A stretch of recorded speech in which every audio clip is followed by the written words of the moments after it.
Lorenzo POV. Manang, bakit sobrang asim naman itong sinigang ninyo?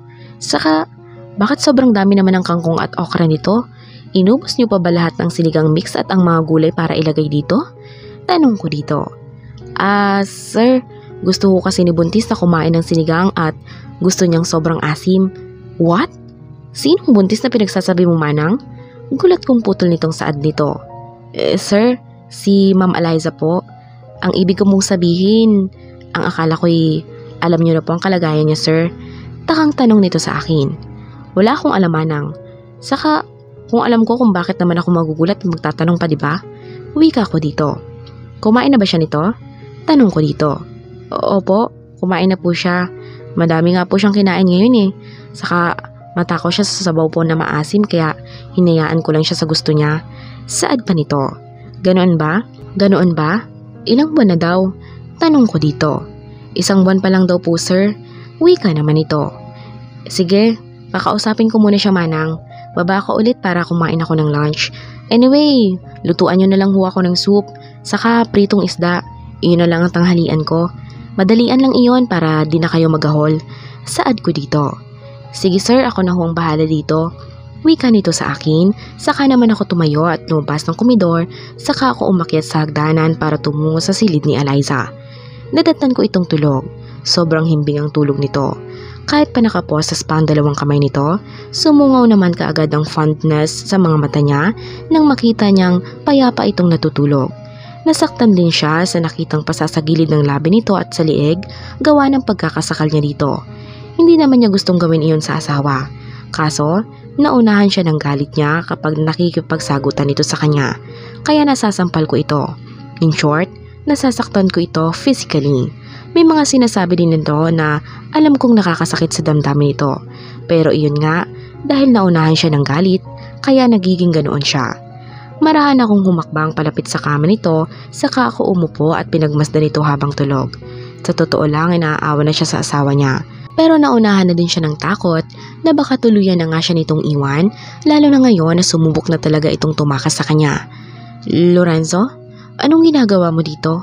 Naalimpungatan na tanong nito sa akin. Nakita ko pa sa mga mata nito na may takot ito sa akin. Mailap kasi iyon. Wala lang. I just came here to ask you something. Wika ko dito. What is it? Tanong nito sa akin. Is it true na pregnant ka? Tanong ko dito. Bigla itong tumahimik. Hindi ito nakasagot sa tanong ko. Don't try to lie dahil alam ko na. Manang Delia told me. Now, anong naramdaman mo? Tanong ko dito. Wala naman. Ganoon pa rin. Pero may pagbabago. May mga gusto akong kainin. Wika nito sa akin. And? Tanong ko uli dito. Gusto ko sanang may monthly check-up ako. Pero dahil andito ako sa loob, okay lang mag-iingat na lamang ako. Saad nito sa akin. Saglit naman akong natahimik. Totoong kailangan na niya ng monthly check-up ang isang buntis. Pero paano kung takasan siya nito ulit? Kakayanin ba niyang mawala ito ng tuluyan, maging ang magiging anak nila? No way. Hindi maaari. I know you're thinking. But it's okay na wala. Naiintindihan ko. Putol nitong wika sa pag-iisip ko. Eliza, hindi naman sa ganon. Gusto mo bang humanap ako ng magiging doktor mo? No. Hayaan mo na, kaya ko naman ang sarili ko. Saka, ayoko nang may madamay pa. Do you think di nila ako makikilala? Lalo na kung nasa balita na ako dahil nawala ako ng ilang buwan. Baka magtaka pa sila kung bakit naging patient ako nito. Kaya, okay lang kung wala akong sariling doktor. Remember, I'm a doctor too. Kaya, alam ko ang mga dapat at hindi dapat gawin. About the pregnancy, wika nito sa akin. Are you sure? Tanong pa nito sa akin. Do I have a choice? Balik tanong nito sa akin kaya tumango-tango na lamang ako dito. Sabihin mo na lang kay Manang kung ano ang mga kailangan mo. Saka from now on, malaya ka nang maglilibot dito uli. Basta mangako kang huwag ka nang tumakas pa ulit.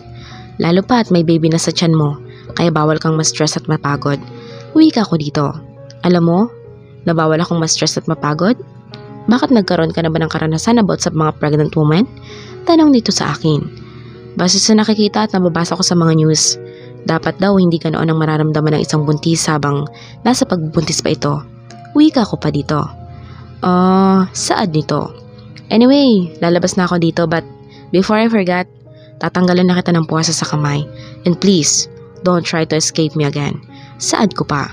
Tumahimik naman ito saka ito marahong tumango. Nang nakalabas na ako sa silid na iyon ay parang nawala ang bigat na nakadagan sa dibdib ko. Sana lang talaga susunod si Eliza sa bilin niya dito. Ayaw niyang magkasakitan sila uli nito lalo pa at may bata nang nadadamay. Mahal ko ang asawa ko, kahit pa nasasaktan ko na ito. Pero willing akong magbago at magpakumbaba para sa pamilya namin. Pumasok ako sa silid ko saka ako mabilis na denial ang number ng daddy ko. Gusto ko kasing ibalita dito ang pagkakaroon namin ng anak ni Eliza. May apo na kaagad ito. Nakailang ring pa ako is may sumagot na. Pero hindi ang daddy niya ang nasa kabilang linya, kundi ang asawa nito. Anong kailangan mo sa asawa ko? Tanong nito sa akin. Pinagdiinan pa nito ang salitang asawa. Akala niya, aagawin ko ang daddy ko dito. Alam ko naman ang karapatan ko sa ama ko. Nothing. Hindi ikaw ang daddy ko. Kaya wala kang karapatang tanungin ako kung ano ang kailangan ko sa daddy ko. It's none of your dumb business. Wika ko dito. Bastos ka talagang bata ka.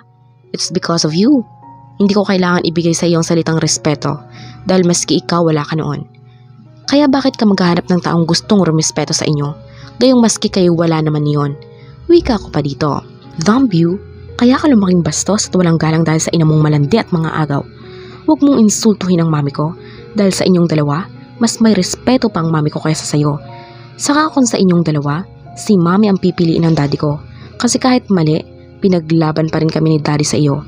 Si mami ko lang hindi pumayag na magkaroon sila ng relasyon ni daddy. Dahil kung sa sinabi mo na malandi at mga agaw, baka matagal ka nang iniwan ng daddy ko. Sa sama ng ugaling meron ka. Uwi ka ako dito, saka ako ito binabaan ng telepono. Bahala siyang magsumbong kay daddy. Akala niya kakampihan siya. Hindi mangyayari iyon. Bulong kong wika sa sarili ko. Muli akong lumabas sa silid ko at tumiretso sa komedor upang kumain ng lunch. Sigurado naman na nakaluto na si Manang kaya kakain na ako. May mga babasahin pa akong mahalagang dokumento. Anong gusto mong lutuin ko ngayon, Ma'am Eliza? May mga gusto po ba kayong kainin ngayon? Ipagluluto po kita. Wika ni Manang Delia sa kanya. Wala ho Manang, busog pa naman ho ako. Gusto ko lang po yung maglakad-lakad muna sa dalampasigan. Pwede po ba? Tanong ko dito. Ma'am kasi, don't worry Manang, wala pa akong balak na tumakas. Hihintayin ko na lang pong magbago ang asawa ko at gusto na niyang umuwi kami.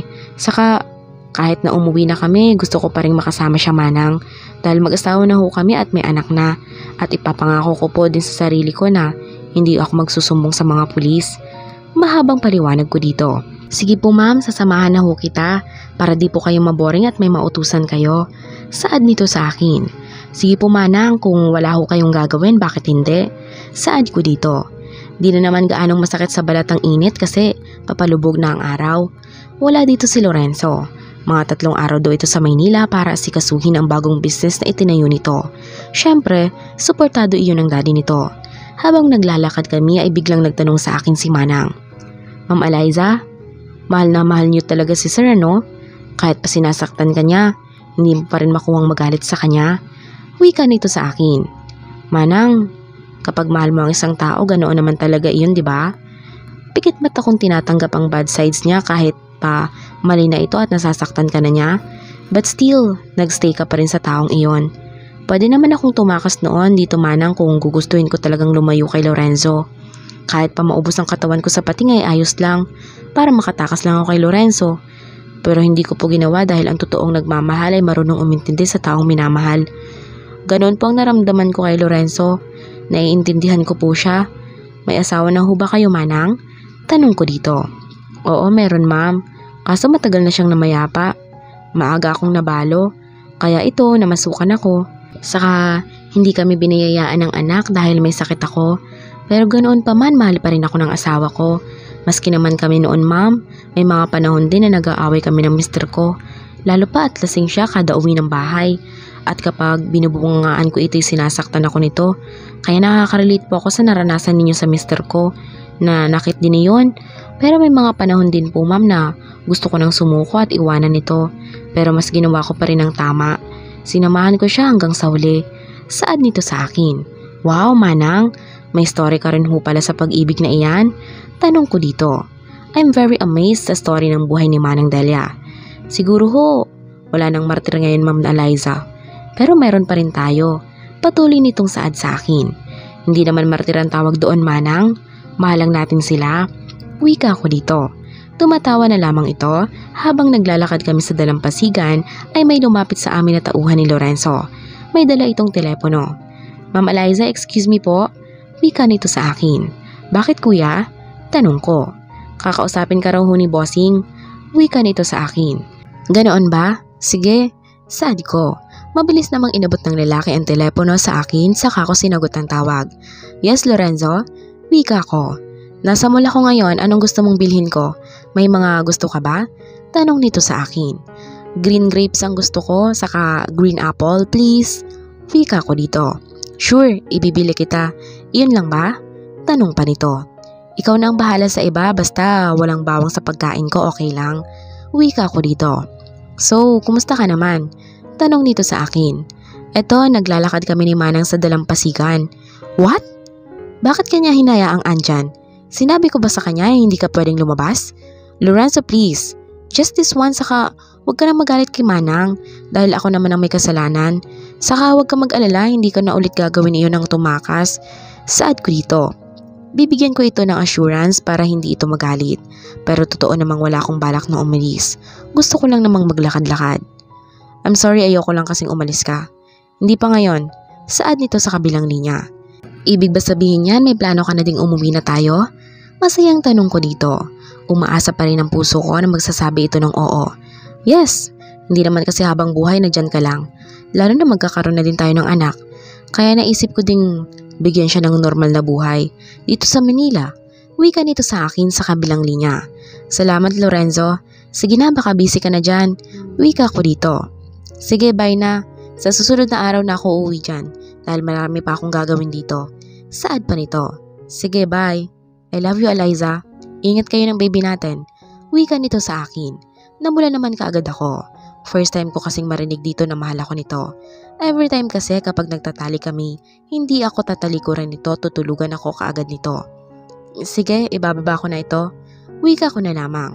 Nahihiya kasi akong sumagot dito. Kasi nandito ang isang tauhan ni Lorenzo at si Manang Delia na nakatingin sa akin. Sige, wika nito saka naman ito pinutol ang tawag. Matapos akong kumain ay pumasok na ako sa silid namin ni Lorenzo. Yes, tama ang narinig ninyo. Balik silid na naman ako. Pero yung narinig ko noon galing mismo sa bibig ni Lorenzo na ginamit lamang ako nito, bumabalik pa rin iyon sa isipan ko. Pero minsan kinukumpara ko ang pagpaparamdam nito sa akin. Kahit pa hindi nito sabihin na mahal ako nito'y naramdaman naman niyo ng puso ko. Baging ako ay hindi kailanman sinabi sa asawa niya na mahal ko ito. Pinapakita at pinaparamdam ko na lamang dito kung gaano ko ito kamahal na kahit kailan di ako nagsisisi o nagalit sa ginawa nito sa akin. Naiintindihan ko naman kasi ito. Kakatapos ko lang maligo at nagpapatuyo na ako ng buhok ko ay may kumatok sa pinto ng silid namin. Tumayo ako kaagad at pinagbuksan ito. Si Manang Delia ang nabungaran ko. May dala itong mainit na gatas at nakangiti ito sa akin. Manang, nag-abala pa ho kayo. Wika ko dito. Ma'am, dapat kapag buntis raw umiinom daw ng gatas na iyon para mas malusog ang baby nito sa sinapupunan. Inumin niyo po yan ma'am bago kayo matulog para maganda ho iyan sa katawan. Saad nito sa akin. Napangiti naman ako dito. Ang bait talaga ng matandang ito kaya kinausap ko ito sa bala ko rito. Manang, gusto niyo po ba kayo ang mag-alaga sa magiging anak namin ni Lorenzo? Wika ko dito. Talaga po ma'am? Oo naman. Papayag ako sa gusto ninyong iyon. Matagal ko nang gusto magkaroon ng anak. Kahit man lang sa magiging anak niyo ni Sir Lorenzo, maranasan ko man lang na maging nanay. Ngiting wika nito sa akin. Sige Manang, kapag nakauwi na kami sa Manila ni Lorenzo, doon ka sa magiging bahay namin para mas komportable ka po. Wika ko dito. Kung iyon po ang gusto ninyo ma'am, di ko tatanggihan iyan. Saad nito. Sige Manang, salamat ulit sa gatas. Wika ko dito. Sige ma'am, good night. Saad dito sa akin. Saka ako ito iniwan. Sinara ko na nga ang pinto, saka ako dahan-dahang upo sa tukador at dahan-dahan kong inilapag ang gatas. Ano kaya ang susunod na mangyayari? Abangan po natin sa susunod na kabanata. Thank you and God bless.